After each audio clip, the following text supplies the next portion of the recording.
एक मिनट ये वीडियो देखिए। दंडः शास्ति प्रजाः सर्वा दंड एवाभिरक्षति दंडः सुप्तेषु जागर्ति दंडम धर्मम विदुर्बुधः। यानी समाज और प्रजा के हित के लिए दंड व्यवस्था बहुत जरूरी है।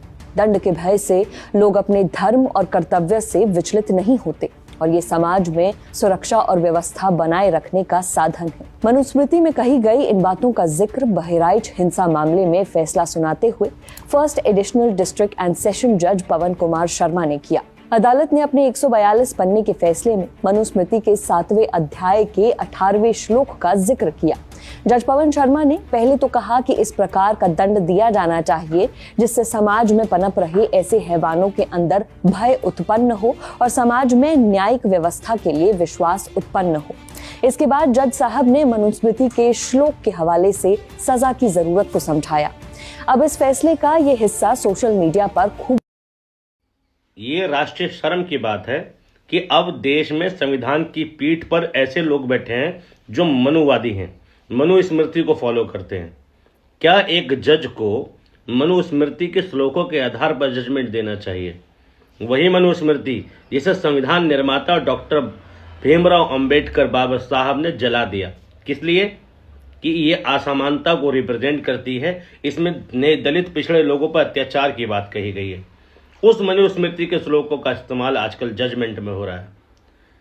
ऐसा क्यों है पता है? क्योंकि मरने वाला गोपाल मिश्रा है और जज पवन शर्मा है। ब्राह्मणवाद की भेंट चढ़ गया उत्तर प्रदेश का जजमेंट और न्यायिक व्यवस्था। एक ब्राह्मण ने डिसीजन दिया दूसरे ब्राह्मण के पक्ष में। अब अदालतों में न्याय नहीं होगी, बराबरी की बात नहीं होगी। जाति विशेष की चीज़ों को ध्यान में रख के, धर्म विशेष की चीज़ों को ध्यान में रखकर फैसले होंगे। दुर्भाग्यपूर्ण बात एक और है, जिस बात को पुलिस ने अफवाह बताया था, पुलिस ने कहा ऐसा कुछ नहीं हुआ। इवन पोस्टमार्टम की रिपोर्ट में भी आया था। लोगों ने अफवाह उड़ाई थी कि पैर के नाखून नोचे, सर के बाल नोचे। जज साहब ने उसको हकीकत माना और सजाए मौत दे दी, फांसी दे दी। जज साहब बहराइच में जिसकी दुकानें जली हैं, जिसके कारोबार खराब हुए हैं, जिनके घरों में प्रताड़ना झेलनी पड़ी है, गोपाल मिश्रा के पीछे वो भीड़ जिसने गोपाल मिश्रा को ये कॉन्फिडेंस दिया कि वो सरफराज के घर की छत पर चढ़ के झंडा उखाड़ दे, पूरी दुनिया जानती है और मानती है कि गोपाल मिश्रा की गलती थी। उसकी मृत्यु हुई, मेरी संवेदना है उसके परिवार के साथ।